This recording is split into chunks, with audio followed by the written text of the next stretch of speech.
এবছর আমাদের বাড়িতে প্রথম কার্তিক ঠাকুর ফেলেছিল এবং কে ফেলেছিল সে বিষয়ে এখনো জানা যায়নি। তবে ভগবান যখন স্বয়ং এসেছেন আমাদের বাড়িতে তাকে তো তুলে নিতেই হবে।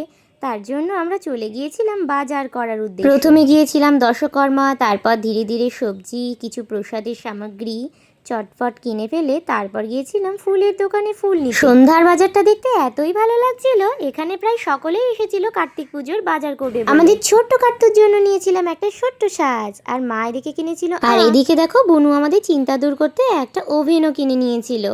যাই হোক, বাজার করা শেষ হলে পরদিন সকাল সকাল বেরিয়ে গিয়েছিলাম খিচুড়ির সরঞ্জাম তৈরি করার জন্য জিনিসপত্র কিনতে। আর অপরদিকে চলছিল বাড়ির মধ্যে পুজোর সরঞ্জাম গোছানোর পালা। এদিকে দেখো ম্যাওটা কেমন ভাবে পড়ে আছে, আর মা করছে রান্না, আর আমি নিজে হাতে পায়েসটা বানিয়েছিলাম। আমি চেয়েছিলাম আমি আমার কার্তুকে নিজে হাতে পায়েস করে খাওয়াবো। সবাই মোটামুটি নিজেদের কাজে ব্যস্ত থাকার মধ্যে আমি শুরু করে দিয়েছিলাম আমার কম সময়ের মধ্যে একটা ছোট্ট আলপনা।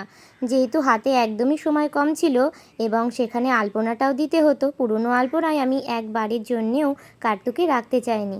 আলপনা দেওয়া শেষ হলে কার্তু বাবাকে নিয়ে আসার পালা, আর কার্তু বাবাকে নিয়ে এসেছে কার্তুর বাবাই।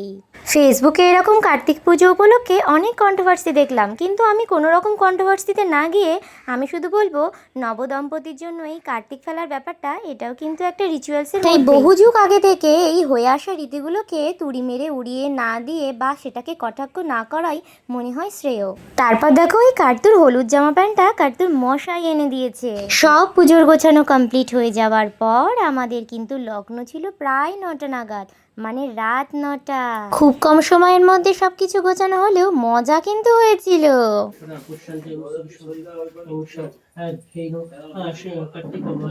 পুজো প্রায় শেষের পথে আসলে আমরা সবাই একটু চরণামৃত গ্রহণ করার জন্য বসেছিলাম। আর এই যে দেখছেন, এটা হলো আমার আর একটা বাবা।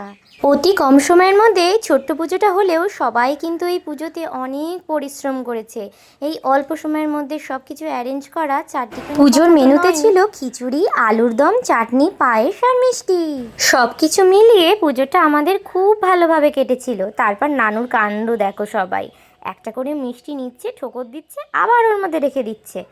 আমাদের পুজো কেমন কাটলো জানিও কিন্তু।